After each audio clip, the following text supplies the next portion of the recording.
Eso es lo que les venía enseñando a los estudiantes de anatomía. ¿Cómo es el corazón? Bueno, el corazón puede no ser o no es como lo veníamos pensando. Tiene otras posibilidades de descripción, tiene otras características en su funcionamiento, y esto es lo que han trabajado y han investigado este grupo de médicos con muchísimo esfuerzo, con todo su entusiasmo ante lo que es abrir un nuevo camino en relación al conocimiento, a lo que está instituido, ir describiendo la realidad de otra manera e ir encontrando la sorpresa que nunca termina de lo que es el cuerpo humano y lo que es la vida. Así que bueno, a partir de esto les presento al doctor Jorge Trainini, que es el director de este proyecto, que es cirujano cardiovascular en el Hospital Presidente Perón de Avellaneda, profesor honorario de la Universidad Nacional de Avellaneda y expresidente del Colegio Argentino de Cirujanos Cardiovasculares. A la doctora Elena Bastarrica, que es cardióloga universitaria y ejerce en el Ministerio de Salud de la Nación. Y al doctor Diego Lowenstein, director médico del Centro de Diagnóstico de Bioimágenes, jefe del Servicio de Tomografía y Resonancia Cardíaca del Centro Médico de la Copián de Buenos Aires y profesor adjunto de la Universidad del Salvador de Buenos Aires. Los dejo entonces primero en compañía de Claudia Ramos, la directora de la carrera de Enfermería, y luego con la exposición de los investigadores. ¿Qué tal? Buen día. ¿Cómo les va? En primer lugar, expresar nuestra alegría de poder compartir estos logros que nos hacen sentir orgullosos a todos y todas. Agradecer la presencia del vicerrector de la Universidad de Avellaneda, que está aquí, el rector, que muy gentilmente también vino a compartir con nosotros, así que les pido un aplauso, por favor. Y la directora es un evento que, aunque a nosotros nos parezca cotidiano, es algo extraordinario que estemos compartiendo esto. Estoy muy agradecida por esta generosidad para con la carrera y la Universidad Nacional de Lanús. Así que muchísimas gracias a cada uno de ustedes, y sin más preámbulos, estamos ávidos de escucharlos. Muy bien.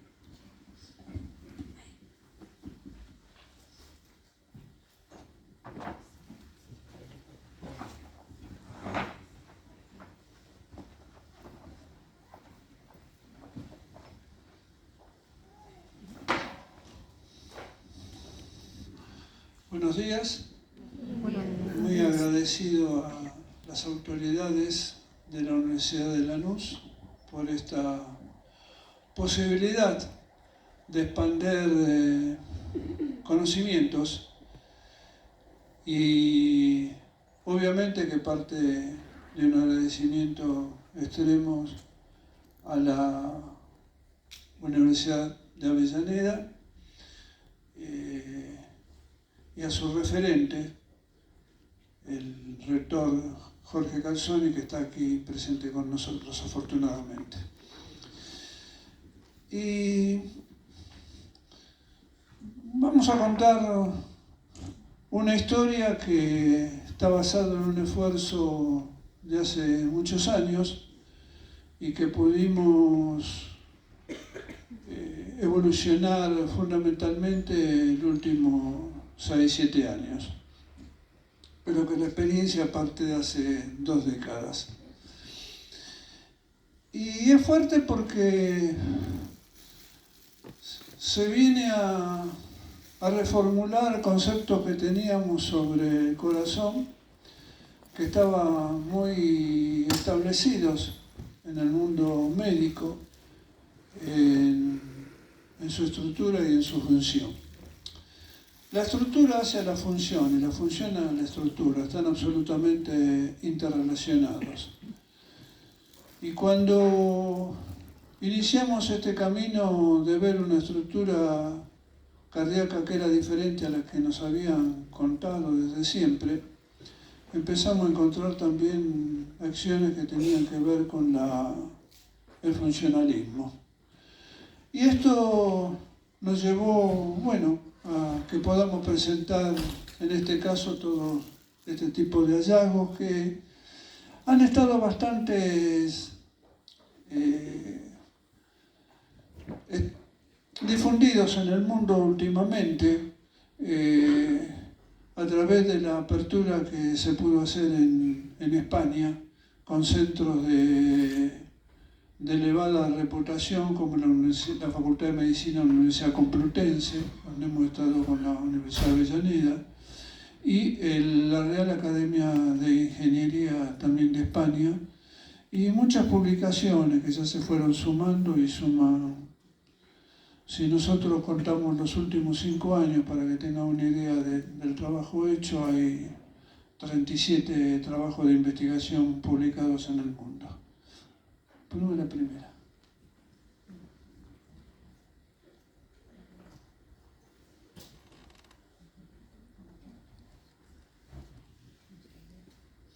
Te pido ayuda, Lucas. Poneme la primera, ¿no? Entonces,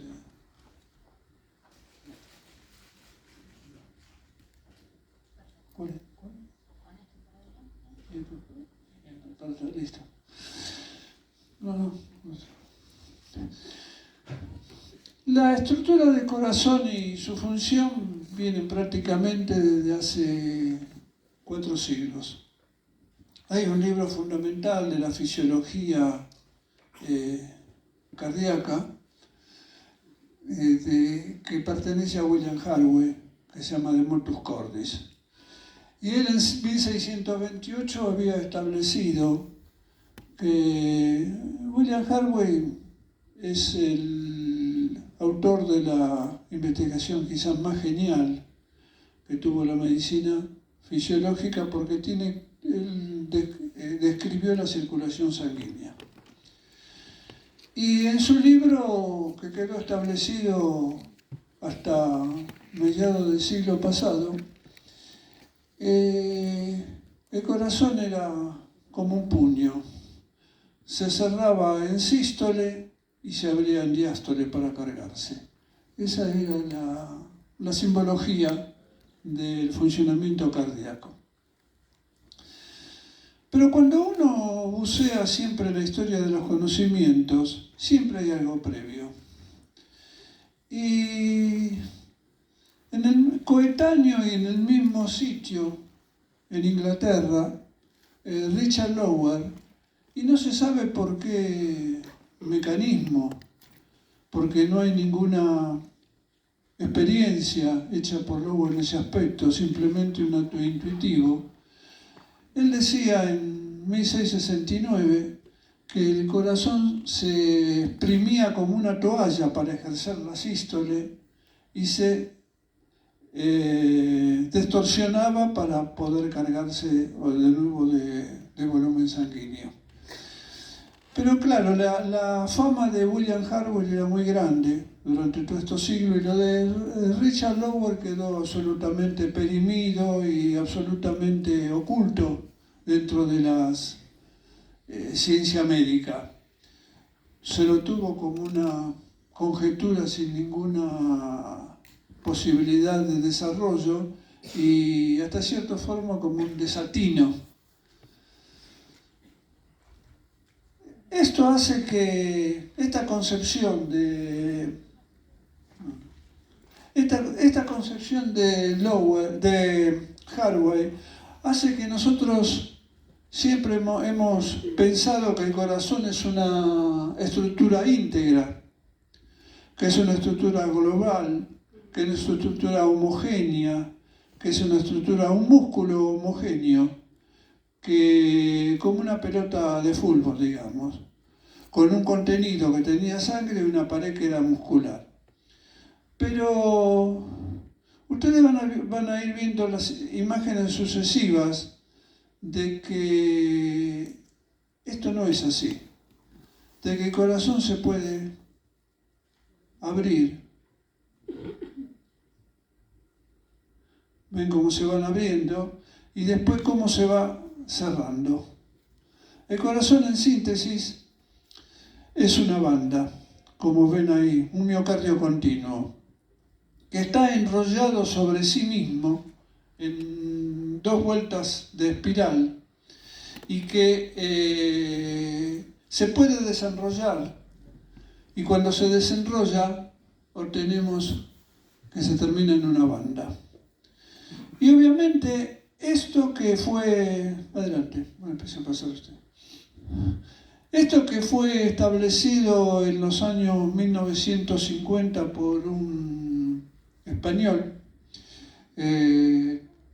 Francisco Torrenguás, en un pueblito de Alicante, en el límite con Valencia, Denia, un pueblito muy pequeño, y nosotros, eso quedó estacionado en los años 70 en este punto. Esta concepción del corazón que se abría y cerraba y que en realidad no es homogéneo, sino que es una banda muscular, un miocardio continuo, no llegó a tener ningún predicamento, porque el poder también ejerce sobre la ciencia muchas veces una situación que no conviene o que es inconveniente. Y yo tuve posibilidad de estar en la casa de Torrenguás, en Denia, a través de cuando empecé las investigaciones, allá por el año 2000, de tratar de ver lo que teníamos en mano y cómo seguir esta idea. Así que estuve con la familia de Torren, ya fallecido,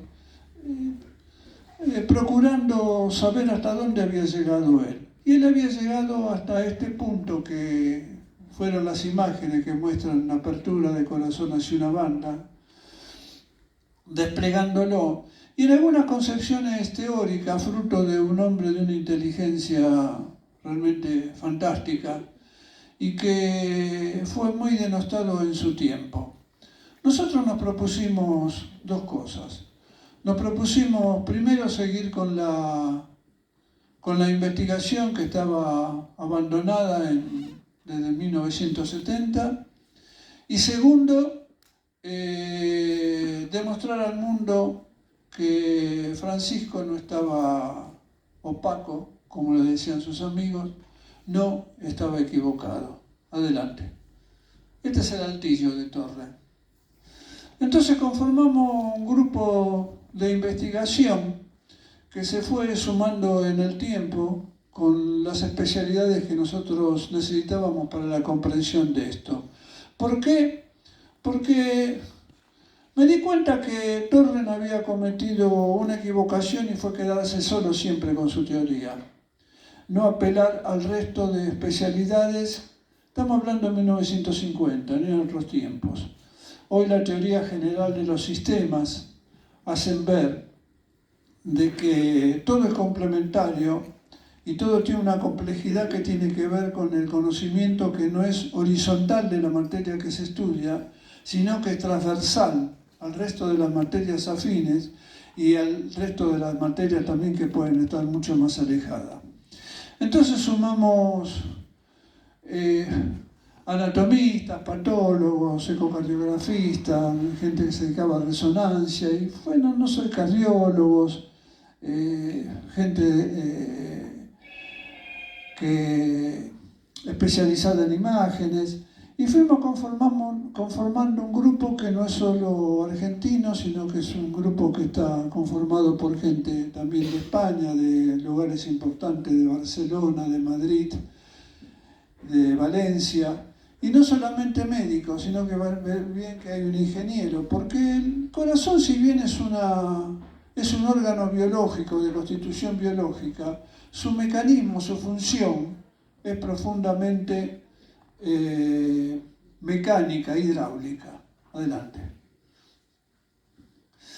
La primera situación que tuvimos que deslindar fue que, y estoy tratando de hacer un orden cronológico para que ustedes puedan entender mucho mejor el periplo. Siguiendo nuestro propio camino, ustedes van a entender a dónde estamos llegando. La primera situación que se suscitó fue la vieja discusión, sobre todo con la ciencia inglesa, de que no aceptaba de ninguna forma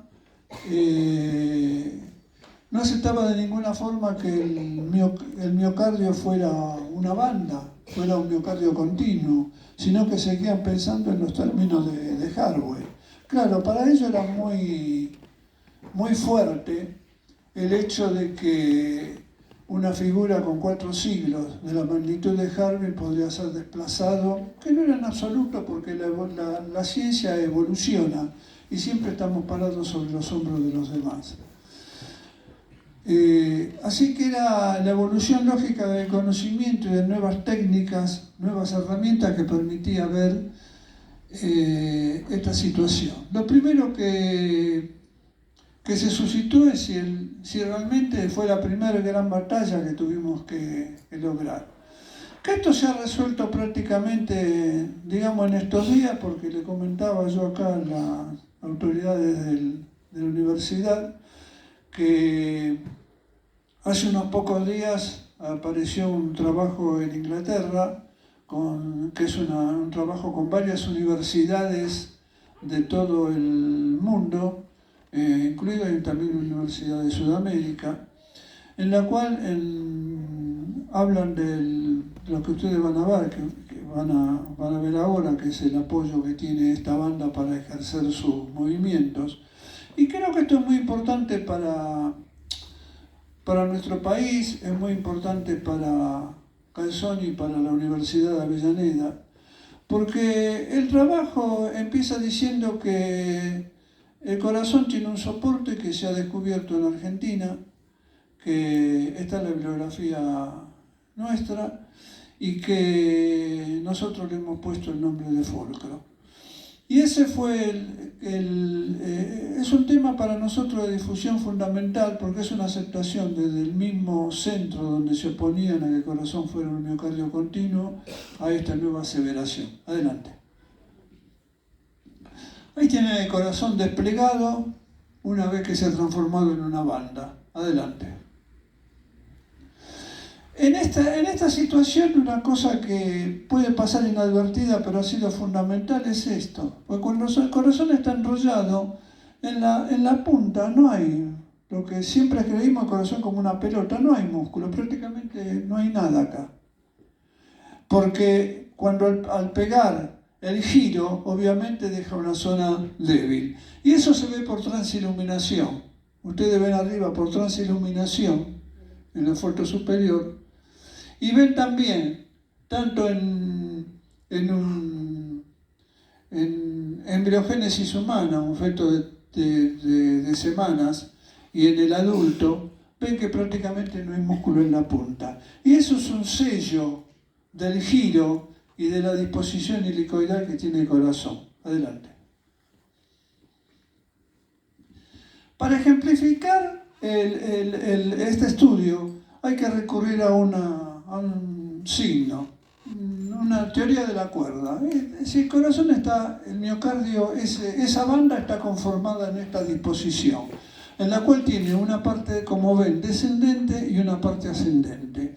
La parte fundamental de la dinámica cardíaca es el segmento descendente y el segmento ascendente, que es lo que forma fundamentalmente el ventrículo izquierdo. Allá tienen ustedes la imagen que sería real del corazón, esta es la simplificación para que entendamos lo que viene de acá en más. Adelante. Esto es realmente demostrativo de la continuidad del miocardio, porque es la banda, cada una de las bandas enrolladas en su visión epicárdica y en su visión endocárdica. Y como ven, obviamente la disposición de las fibras en cada uno de esos segmentos son paralelas, pero en la punta prácticamente no hay nada. Esta es la punta. Adelante. Bien, esta fue una situación que perduró, yo creo que en estos días también con esto que le comenté, que está saliendo en Europa, en una revista de enorme importancia de anatomía, publicada por los ingleses con la aceptación de esto que viene y que le da validez al resto de la teoría, obviamente. Porque el corazón es una máquina fantástica. El corazón es una máquina que no consume casi nada, 10 watts, que sale la sangre a una velocidad de 200 centímetros por segundo, que tiene el tamaño 270 gramos, que todos los días hace el esfuerzo hace el trabajo de elevar a 1 metro de agua a 1 tonelada a 1 metro de altura a 1 tonelada de agua. Y evidentemente la pregunta que nos hicimos fue, cuando hacíamos disecar decenas y centenares de corazones, era ¿cómo es posible que se considere el corazón un músculo en el tórax en forma pendular, sin ningún punto de apoyo, como para ejercer tamaña función y tamaña potencia? Era inviable, porque aparte ningún músculo de la economía está aislado, tiene siempre un punto de apoyo porque es el punto de palanca, es lo que decía Arquímedes, denme un punto de apoyo y mover el mundo. Y entonces esta fue la pregunta fundamental. Adelante. Estas son las características del corazón que trabaja con eso que hablamos durante 80 años. No hay máquina que el hombre ha podido hacer con esta efectividad, de ninguna manera. Adelante. Entonces, en ese sitio, por delante de la aorta, entre la pulmonar y el orificio tricuspidio, en ese sitio, por debajo de la coronaria derecha, adelante. ¿No? Pase. En ese sitio, y desplegando la primera parte del corazón, hacemos una estructura. Una estructura que ustedes la ven allá. Eso es la de un ser humano, la de una foto del fulcro de un ser humano, a la cual concurrían las fibras, en el origen y en el fin de la banda. Y que obviamente nosotros la encontramos primero en el bóvido, y era un hueso. Lo disecamos y se lo mandamos a un patólogo sin decirle de qué era, ni de dónde provenía. Y nos llama el patólogo totalmente sorprendido, hoy es parte de nuestro equipo, Mario Barnick, y dice, ¿qué me mandaste? ¿Me mandaste un hueso? Y digo, bueno, eso estaba dentro de un corazón. Bueno, eso fue la gran sorpresa con que nos encontramos al principio. Adelante. Esa es la ubicación que tiene. Adelante. Esto es un bóvido. Y ahí está. Ahí está en una sección transversal. Esto fue publicado no hace mucho en una revista de enorme importancia francesa, de los anatomistas franceses, Morphology. Adelante. Pero claro, ahí lo tienen. Pero esto es un bóvido. La pregunta, adelante. La primera pregunta fue si no tenía nada que ver con los trígonos, que son elementos de consistencia conectiva que tiene la aorta en algunos puntos. No tenía nada que ver con los trígonos, porque ahí no hay inserción de ningún aspecto en los trígonos de fibra miocárdica. Adelante. Ahí lo tienen, el fulcro, y allí lo tienen disecado. En el bóvido tiene unos 3 centímetros por casi 2, y es la estructura que encontramos. Adelante. Ahí tienen otra imagen. Adelante. Ese es el fulcro resecado en el bóvido. Adelante. Esta es otra imagen donde se ve que concurren las fibras para apoyarse en él, insertarse en él. Adelante. Esta es la histología. Hueso puro. Adelante. Hueso. Adelante. Hueso. Adelante. Acá tiene la línea de inserción en el fulcro de la línea de inserción del miocardio. Adelante. Porque el tema fundamental era, teníamos el miocardio por un lado, el músculo, y por otro lado esta estructura que denominamos fulcro. Pero, como yo me acuerdo bien, les decía a mis compañeros en ese momento, si no encontramos la inserción de una de las fibras dentro de ese hueso, no tiene ningún sentido. Porque si no está insertado, no corresponde a la idea que podamos tener de que sea el soporte del movimiento cardíaco. Y ahí tienen las fibras puras, 1, 2 insertándose en el fulcro y 3 ya el fulcro. Adelante. Ahí tienen, como las fibras se van insertando, los rojos se van insertando en la matriz condroide. Adelante. Lo mismo, mezclado fibras con fulcro. Adelante. El paso siguiente fue si esto estaba en el hombre, porque había no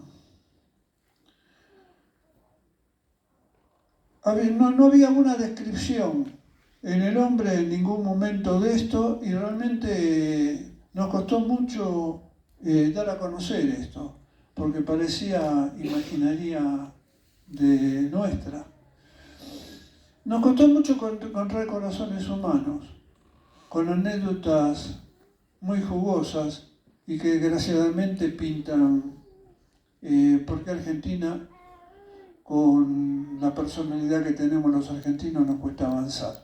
Pero será para otra vez esas anécdotas. Entonces lo buscamos en un corazón humano de 23 semanas de gestación. Y ahí lo tienen. Adelante. Eso es una imagen, pero ahí lo tienen. Esta es la histología. Ahí tienen el fulcro. Adelante. En un corazón de 10 años humano que fue sometido a un trasplante cardíaco y que pudimos trabajar sobre el corazón explantado. Ahí lo tienen. Adelante. Lo mismo, esta es la histología en la cual material condroide misoide. Adelante. Corazón humano adulto, por debajo de la aorta. Adelante.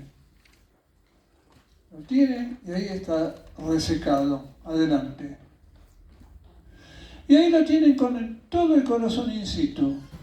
Cuando se saca como le dije al principio, se saca la arteria pulmonar, se encuentra ahí que concurren las arterias, los músculos del ventrículo izquierdo en su terminación. Esta es su terminación, después la van a ver en el inicio, ahí llegando al fulcro.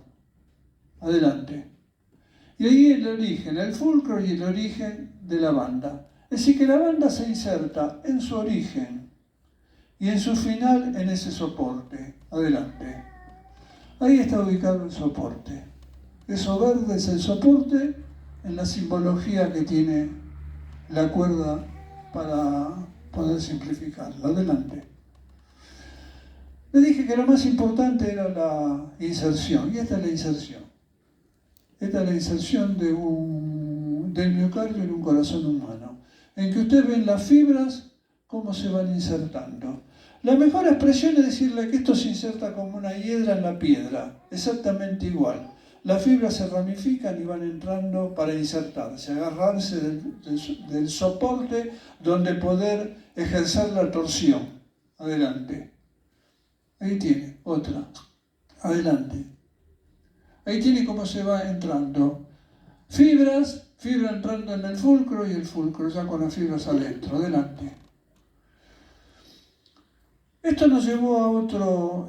Miguel Ángel García Fernández, que es un gran cardiólogo europeo, madrileño, dice en el prólogo del libro que sacó la UNDAP, que el fulcro, el ácido hialurónico y el hecho de la demostración de la torsión son los tres grandes hallazgos que se le pueden inculcar a la Argentina en este desarrollo. Y que, adelante, que ustedes vieron la cuerda. Bueno, en síntesis, el corazón tiene, el ventrículo izquierdo, que es el motor de la circulación, tiene un músculo interno y un músculo externo. Son como uno puesto dentro del otro. Eso lo van a ver después mejor con el doctor Lowenstein en lo que respecta a imágenes. Pero esos dos círculos, uno interno y otro externo, giran en sentido opuesto. Y eso es lo que permite la expresión como si retorciéramos una toalla. Ese es el concepto. Entre los dos planos, uno que gira para un lado, el otro para el destrógiro, el otro levógiro, hay un plano de fricción. La pregunta, adelante. La pregunta era, acá tienen las fibras que van en direcciones opuestas. Del segmento descendente y segmento ascendente. Esto en el plano de fricción generaría una alta fricción y una alta pérdida de energía. Y dijimos que el corazón consume muy poco, adelante. Esto está demostrado, esto se hizo en el Ministerio de Defensa de España, nos pudieron hacer ahí la modelización del corazón con un corazón, y ahí se ve cómo están superpuestos los segmentos, adelante.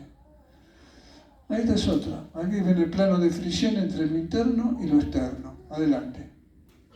Lo mismo en un corazón humano, el plano de fricción, que ahí está señalado con la flecha. Adelante. El corazón humano sabemos que tiene unos conductillos que fueron descritos en 1600, que son los conductillos de Tevesio y de Langer. Nunca se supo bien para qué servía. Había ideas muy, digamos, rápidamente tiradas de los pelos, pero no se sabía. Y esos conductillos que tienen 350 años de haber sido descubiertos, adelante, encontramos que están llenos de ácido hialurónico. Y entonces encontramos ácido hialurónico. No hay ninguna publicación, salvo la nuestra, que hable de ácido hialurónico en el corazón. Y el ácido hialurónico es un mecanismo antiflexión. ¿En dónde está en el organismo? Está en las articulaciones y está en la piel, en lugares que necesitan alta elasticidad. Y está en el corazón. Adelante. Ahí lo tienen. En la histología cardíaca, el ácido hialurónico. Adelante. Lo mismo. Entonces, evidentemente, eso ayudaba a comprender lo que es que el corazón se retuerce como una toalla y se destuerce. ¿Por qué? Porque todo lo que vimos hasta ahora lleva a eso que ya había sido en forma misteriosa en un renglón de su libro Richard Lowell en 1669, que el retorcimiento del corazón como si fuese una toalla. Entonces había que estudiar cómo se produce la torsión, porque si el corazón no hace esto, sino que hace esto, evidentemente tiene que haber un mecanismo de hélice. El mecanismo de hélice, como ustedes vieron, los segmentos giran para un lado y para el otro al mismo tiempo. Ese mecanismo de hélice necesitaba una comprensión de la estimulación cardíaca. Adelante, es lo que hicimos. Fuimos a buscar ese tema. Corazón acá tienen. En sístole se tuerce, se torsiona, y en diástole se detorsiona. Se alarga y se detorsiona. Y acá en sístole se acorta y se torsiona. La toalla. Adelante. Pero estas son imágenes. ¿Podés pasar esto? Porque el que no cree, esto cuando lo mandamos a Europa realmente causó, sobre todo en los ingenieros, un gran enfervorización.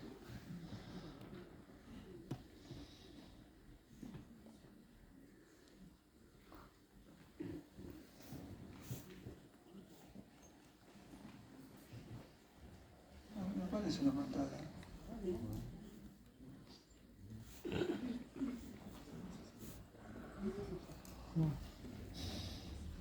Ahí tiene.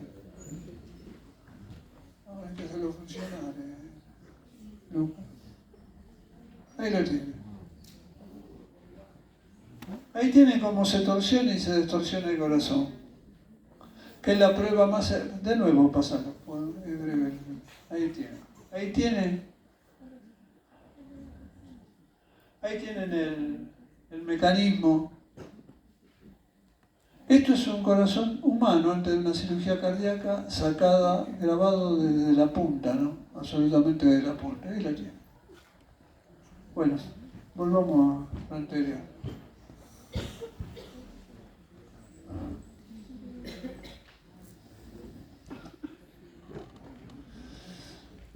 No había idea de esto. Se pensaba que el corazón hasta en el miocardio se desplazaba el impulso en vía unidireccional. Pero un impulso en vía direccional, y esto, Sony que es ingeniero lo entiende bien, no podía generar la torsión, eso que vimos antes. Adelante. Entonces estudiamos un estudio que fue primero también en humanos, con un sistema CARTO. Adelante.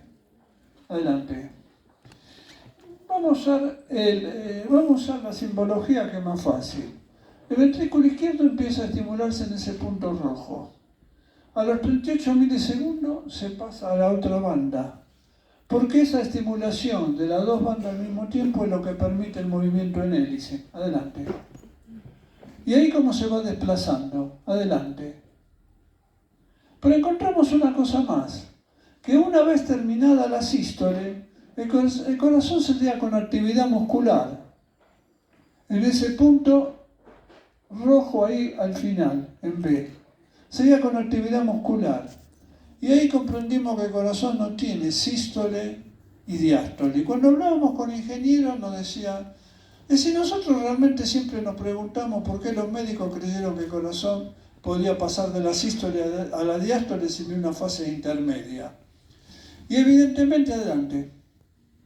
Y evidentemente hay una fase intermedia, esto se va a ocupar la doctora Bastarrica, por eso dijo acá, pero hay una fase intermedia entre sístole y diástole, que es la fase que hemos nombrado fase de succión, que tiene ahora un background de estudios hecho con los ingenieros, hecho con múltiples aspectos, pero la doctora se va a dedicar a eso. Y esa fase genera una presión negativa suficiente, porque el corazón está todo cerrado, toda la válvula cerrada, no hay cambio de volumen, pero el corazón se alarga y genera una presión negativa, y es la que permite succionar la sangre de la periferia.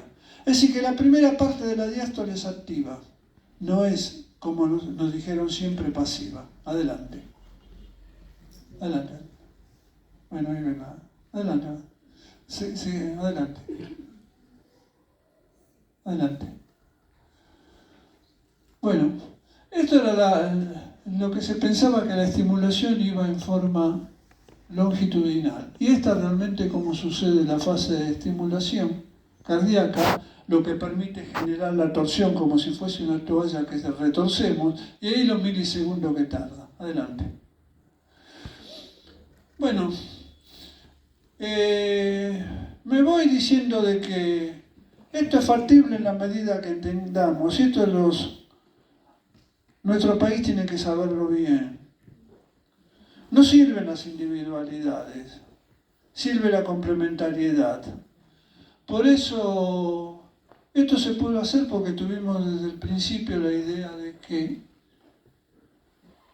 y hemos aportado a la investigación inter y transdisciplinaria, teoría general de los sistemas, la estructura o la representación de la organización funcional. Es independiente de las distintas clases de componentes. Cada componente ayuda, pero el todo es mayor que la suma de sus partes. Toda la organización funcional se representa a sí misma. Es producida por su componente, a su vez esta organización funcional actúa sobre ellas. El sistema es una unidad y forma una red de interacción. Para comprender esto que tenía el corazón, tuvimos primero que comprender, poner todo sobre la mesa, nuestro aporte de las distintas especialidades interdisciplinarias para llegar a esto. Adelante. Esto da nuevas implicancias, que sería tema de una charla, que ya se empezaron a desarrollar algunas de ellas. Estas son algunas de las cosas que hay. Adelante. Bueno, intentando llevar a la transdisciplina la poesía, ahí tienen lo que pensamos de lo que pasó con el corazón. Yo le agradezco a la Universidad de Lanús esta posibilidad y también un gran agradecimiento, un enorme agradecimiento de todos nosotros, por más que no estemos todos en este momento, a la Universidad Nacional de Avellaneda, porque ha sido la pionera en poder llegar a esta difusión cuando nosotros estábamos en una caverna. Muchas gracias.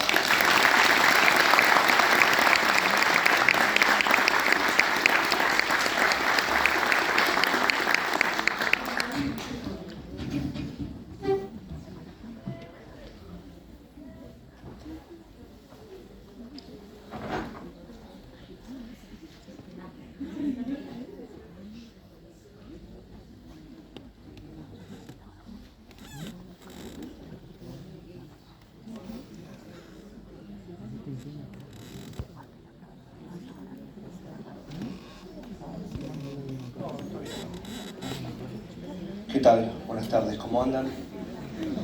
Bueno, mi nombre es Diego Lowenstein, yo soy médico cardiólogo, soy director médico de un centro que queda bastante cerquita de acá que se llama Bioimágenes, un centro en el cual hacemos diagnóstico por imágenes y además consultorios médicos y bueno, estamos en Lanús, así que me siento muy cómodo acá explicándoles un poquito lo que estamos desarrollando. Yo soy parte del equipo del doctor Trainini, él lleva la cinta de capitán. Mi rol fundamental en el trabajo que desarrollamos básicamente tuvo que ver con validar en la búsqueda de lo que el doctor Trainini propuso en imágenes cardiovasculares. Más allá de eso, quería hacerles alguna introducción sobre lo que es la historia de la mecánica o la contracción cardíaca. Nuestros hallazgos salieron prácticamente fue la nota más leída el 28 de marzo del 22 en el diario Clarín, en donde básicamente lo que nosotros proponemos es una disrupción de una teoría, la cual a ustedes les enseñaron sobre lo que es la contracción cardíaca y nos vienen enseñando desde que somos chicos, desde que vamos al jardín. Básicamente nos dicen el corazón se infla y se desinfla como un globo y el mecanismo básicamente es una diástole y una sístole y un mecanismo de inflarse y desinflarse. Nosotros acá hacemos una disrupción de esa teoría. Lo cierto es que, como yo les decía, Trainini es nuestro capitán, él es cirujano cardiovascular. Él hizo miles de disecciones de corazón como para poder llegar a esta teoría. Hay muchos años de trabajo, realmente las canas no las tiene de viejo, sino de que realmente se quemó el pelo haciendo disecciones. Y para entender lo que es la mecánica ventricular, básicamente tenemos que entender lo que es la anatomía, lo que estudiamos en la facultad, lo que vemos permanentemente. Y después, por supuesto, hay mecanismos de flujos y de contractilidad que realmente no daban o no resolvían realmente, digamos, no era una teoría completa el hecho de decir que el corazón se infla y se desinfla como un globo. En ese sentido, nosotros tenemos lo que se llama el corazón gótico, que es un corazón diferente a lo que son los anfibios, que son corazones redondos y que no pueden generar presión. Fue Galeno el primero que describió el sistema arterial y venoso. Había una teoría bastante, allá por el año 100 después de Cristo, que decía que el corazón bombeaba la sangre y que por las venas volvía aire. Esa es la concepción inicial. Básicamente lo que volvía era neumo y que por el neumo viajaba el alma. Esa es una teoría que se mantuvo durante muchísimo tiempo, casi 1000 años, 1000 y pico de años, hasta que Da Vinci hizo disecciones propias, estos son dibujos propios de Leonardo da Vinci, en donde él empezó a hablar de que el corazón en realidad lo que hacía era ejercer presión y era el órgano que empujaba a los fluidos. Esos son todos dibujos reales.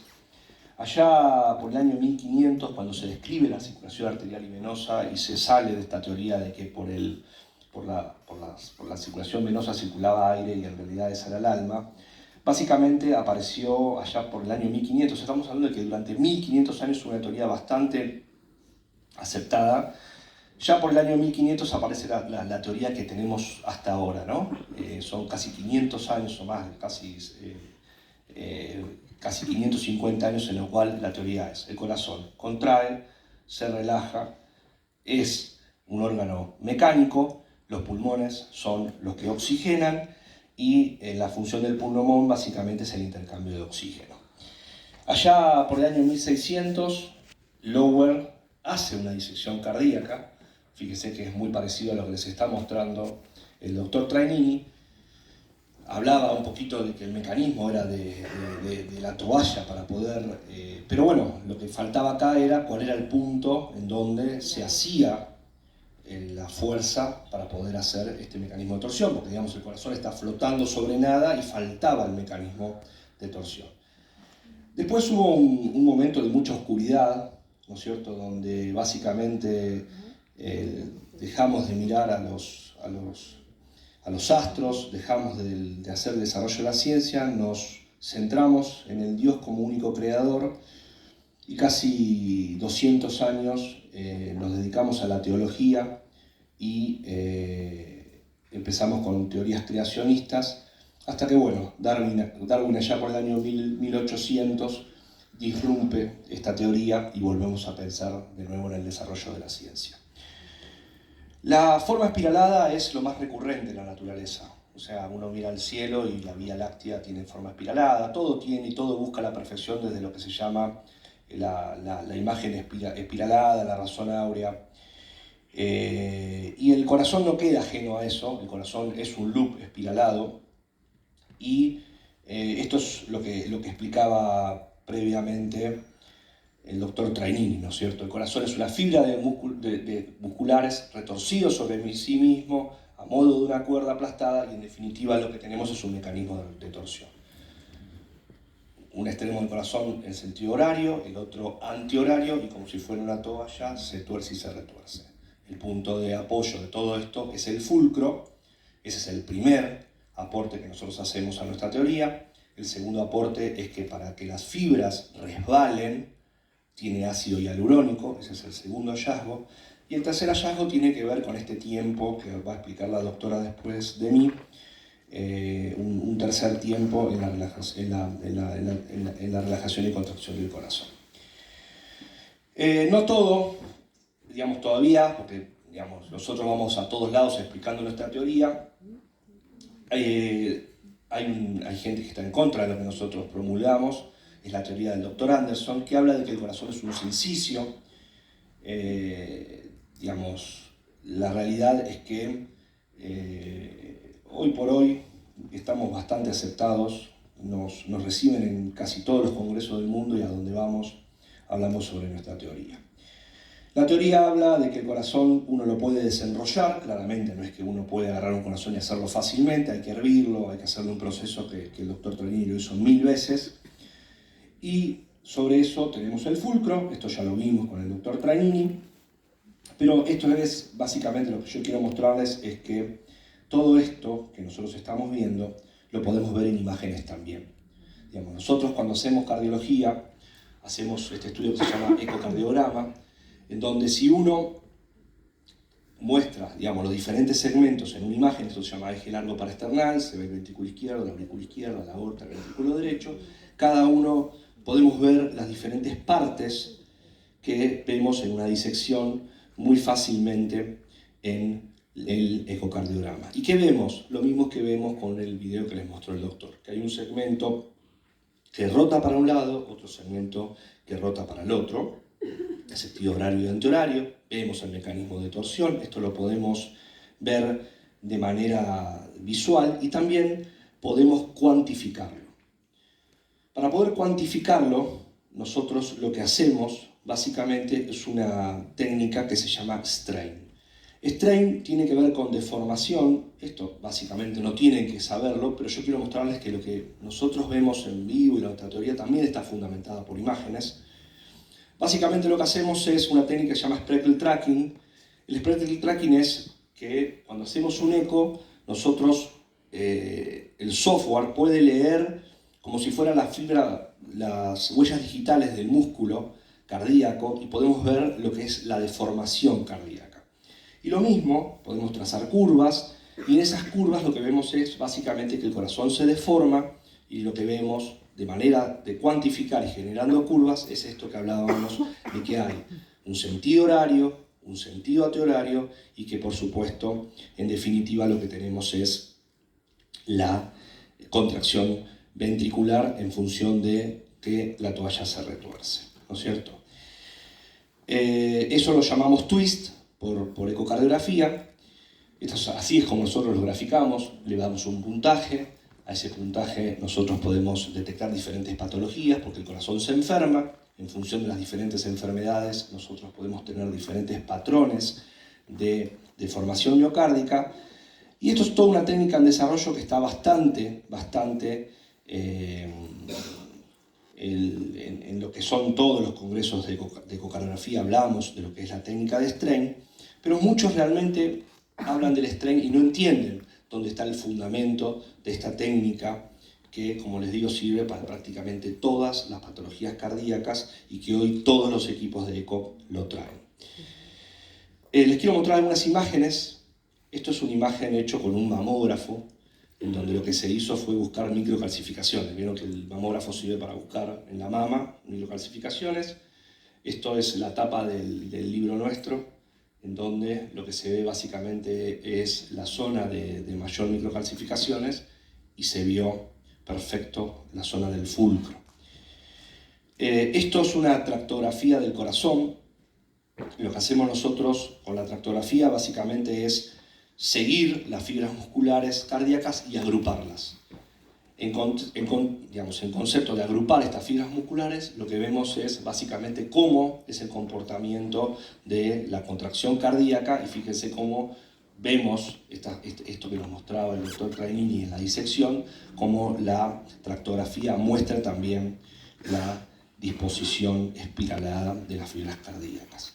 Y finalmente, estas son imágenes que logré hacer yo. Esto es una tomografía cardíaca. Nosotros, cuando hacemos una tomografía, lo que podemos hacer es trazar áreas de interés y decirle al software que nos muestre básicamente cuál es la intensidad del tejido. Uno entiende que el músculo tiene una intensidad X y que el colágeno o que el hueso tiene una intensidad bastante más fuerte. Se lo ve, como ven la columna, se lo ve más blanco.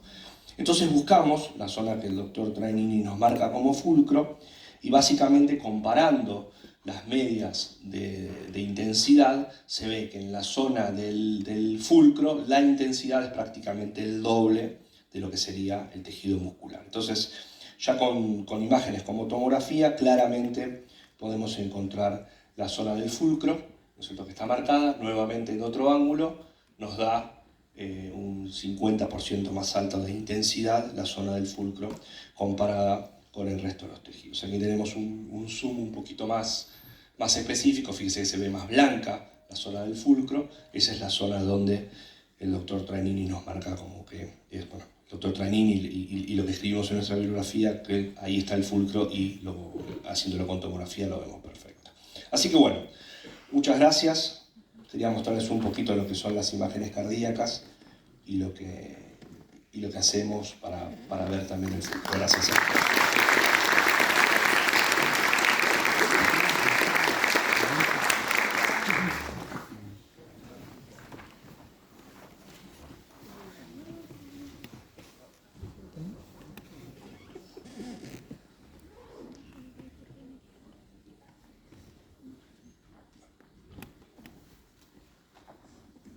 Bueno, buen día a todos. Yo soy la doctora Bastarrica. Yo hago cardiología clínica.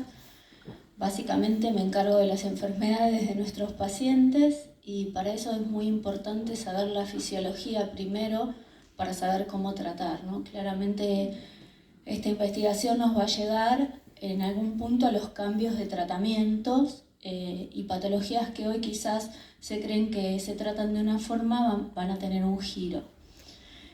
Lo que ven ahí la imagen es la edición del libro, de la segunda edición de nuestro libro, que fue realizada por la Universidad de Avellaneda. Y les voy a hablar de mecánica cardíaca. La mecánica cardíaca del corazón es bastante compleja, tiene muchísimas cosas para desarrollar, pero yo voy a tratar puntos específicos donde hacen, digamos, donde se hace el cambio con la cardiología clásica, la que nos enseñaron siempre. En principio les voy a dar un pantallazo breve de lo que es la cardiología clásica y de la nueva cardiología que nosotros planteamos como una cardiología helicoidal iniciada por Torrens Waps y continuada por nosotros. En primer punto es las fibras. La cardiología clásica mira las fibras como una forma compacta y homogénea. Y los libros de anatomía no dan mucha especificidad de cómo están compuestas esas fibras. Mientras que en la cardiología helicoidal, las fibras se hace un detalle específico de cómo van girando, cómo van puestas las fibras de un lado hacia otro, y es lo que le permite hacer los mecanismos de torsión y de torsión. Y otro punto importante es la cardiología clásica habla de 4 cámaras. Esas 4 cámaras se contraen de manera compacta y de manera conjunta. Mientras que la cardiología clásica habla de un movimiento de torsión y de la cardiología helicoidal, discúlpenme, habla de movimientos de torsión y de torsión, un músculo importante que es el que en realidad compone la mayor parte del ventrículo izquierdo, y las aurículas no están compuestas por los músculos.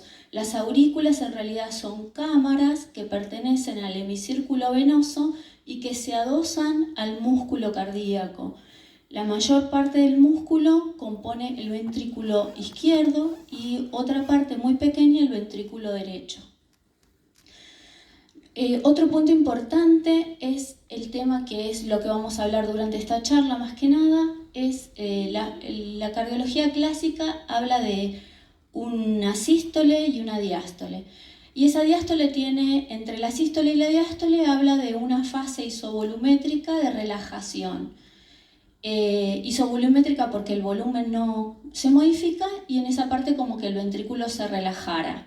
Bueno, la realidad es que nuestra investigación ha permitido ver que esa fase, si bien es isovolumétrica, no es de relajación, sino que es de contracción, que genera una energía y que genera una presión negativa. Y eso hace que en vez de tener una mecánica cardíaca de sístole y diástole, vamos a tener una mecánica cardíaca de sístole, succión y diástole.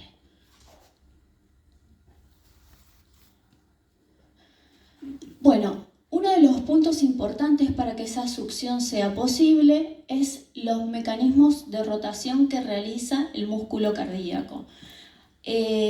Principalmente lo importante acá es que en la sístole, que es el mecanismo de torsión, que sería la imagen B, lo que produce es que se encuentran contraídos de los segmentos de la banda, sería el segmento izquierdo, el segmento derecho, el segmento descendente y un pedacito del segmento ascendente. Con toda esa contracción, los músculos, el músculo cardíaco hace un movimiento de rotación contrapuesto, las fibras hacen un movimiento de rotación como si fuera una toalla. Y eso es lo que permite que la sangre sea eyectada. En contraposición, luego de que se produce la sístole, comienza la detorsión y sería el comienzo de la succión, de la fase activa de succión protodiastólica. Esa fase, la particularidad que tiene es que el único músculo que está contraído es el único segmento de toda la banda que está contraído es el segmento ascendente, mientras que el resto de los músculos están relajados. Y eso permite que la base y el ápex se alejen como está en la imagen A y se produzca la succión, generando como una tracción, como si fuese una ventosa que hace que la sangre se succione hacia el ventrículo.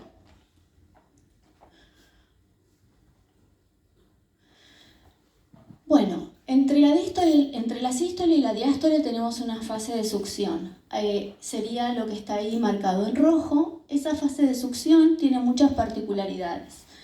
Entre ellas, que es una fase que dura 100 milisegundos. Para que ustedes se ubiquen, esta fase en la cardiología clásica es lo que yo le decía antes, es la fase primaria, la diástole primaria que se hacía con relajación.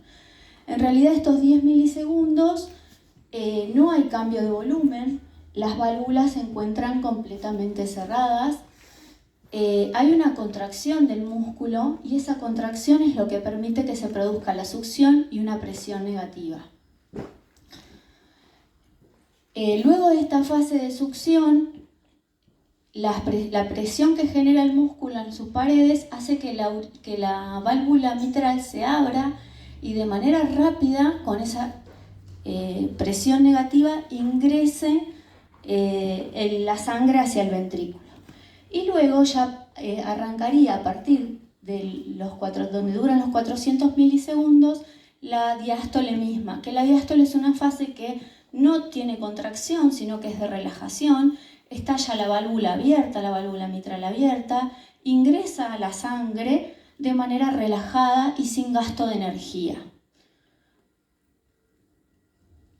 Para que esto se pueda producir, hay algo que es muy importante que también lo hace posible, y es que en el ventrículo izquierdo queda lo que nosotros llamamos un volumen residual sistólico.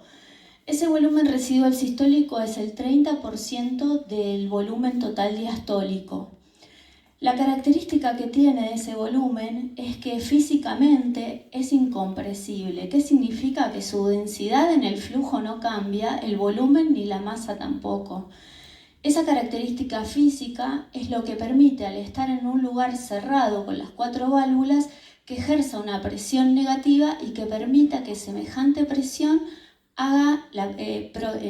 se produzca la apertura de la válvula mitral. Otro punto importante de la succión es la función que cumple en el sistema circulatorio.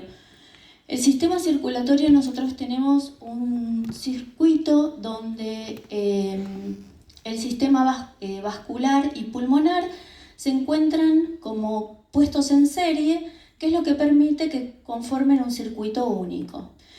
Ese circuito único está compuesto el ventrículo derecho junto con el sistema circulatorio pulmonar y el ventrículo izquierdo con el circulatorio sistémico. Entre esos dos vamos a encontrar la succión, que es lo que ven ahí en verde. En realidad todo este circuito forma un circuito único donde las presiones los cambios de presión y las resistencias valvulares hacen que la circulación de la sangre se mantenga en el circuito de forma continua. Las presiones desde la aorta hasta la mínima expresión en el extremo venoso van disminuyendo. ¿Y por qué van disminuyendo? Porque en realidad la sangre va perdiendo lo que se llama la pérdida de carga por la fricción que genera con todo el circuito la viscosidad de la sangre, por efecto de la viscosidad de la sangre. Lo importante de esto también es que nosotros tenemos para que en un tubo un fluido corra, tiene que haber un gradiente de presión. En el sistema circulatorio, cuando la sangre va por todo el sistema circulatorio, ese gradiente de presión, para que sea efectivo y circule, tiene que ser mayor a 10 milisegundos. 10 milímetros de mercurio, perdónenme. Pero si nosotros vamos y nos fijamos en el final la diferencia de presión que hay entre los capilares pulmonares y la aurícula izquierda, ahí tenemos entre 4 y 6 milímetros de mercurio. Entonces, ¿cómo se explica que un gradiente de presión tan bajo haga que toda la sangre pase por el circuito pulmonar y ingrese al ventrículo izquierdo? Bueno, cuando en realidad la sangre por todo el circuito pulmonar transcurre a 90 milímetros de mercurio. Bueno, ahí es donde actúa la succión justamente. La succión es lo que permite que esto sea posible. Por eso nosotros consideramos que la presión debería ser tomada como un concepto elemental en el sistema circulatorio, por ser en realidad la unión, el acople entre la circulación pulmonar y la circulación sistémica. Otro punto importante es la mecánica, en la mecánica cardíaca es la energía cardíaca. La energía cardíaca es la capacidad que tiene el corazón de generar trabajo y calor. ¿Qué nos referimos con esto? Como hoy explica el doctor Trainini, el corazón está visto como una bomba hidráulica aspirativa. El trabajo que hace, o sea, la energía mecánica que genera, es una energía mecánica del 50%, que ninguna bomba hidráulica que fue realizada por el hombre llega a tener esa eficacia.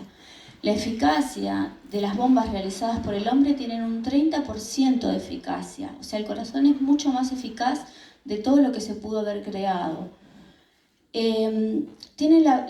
Actúa como si fuera, en realidad tiene la capacidad de actuar en paralelo, como si lo comparáramos, como si es extraer desde 1 metro de profundidad, extraer agua durante un tiempo determinado. El punto importante de la mecánica cardíaca en realidad es la energía. Nosotros en cardiología clínica usamos mucho para evaluar a los pacientes un valor que es la FEI o la FEBI. Eso a nosotros nos marca, en realidad hay guías que hoy se utilizan para eso y determinan cuán enfermo o no está ese corazón y qué efectividad tiene, qué efectividad tiene la función de su ventrículo. En realidad este valor es un valor mentiroso porque es un valor que es dependiente tanto de la precarga como de la poscarga, no es un valor independiente, con lo cual no nos habla de la efectividad real que tiene ese ventrículo, sobre todo porque está evaluado sobre volumen y no sobre la energía y la fuerza y trabajo que genera el ventrículo en su funcionamiento. Nosotros creemos que en realidad sería mucho más correcto poder hablar de lo que es un ciclo cardíaco, la energía que se produce en un ciclo cardíaco. ¿Y a qué me refiero en un ciclo cardíaco? A la sístole, la succión y la diástole. ¿Por qué?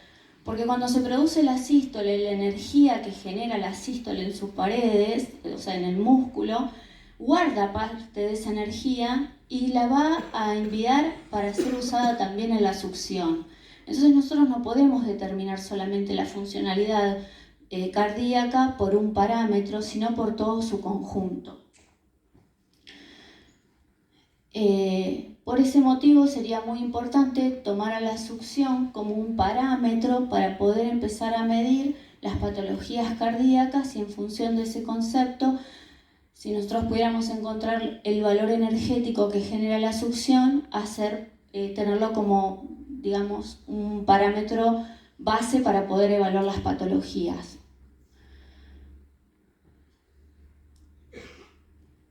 Bueno, de la charla lo más importante que me gustaría que se lleven es que en principio El miocardio es un miocardio, o sea, la mecánica cardíaca es una mecánica cardíaca de 3 tiempos, donde encontramos la sístole, la succión y la diástole.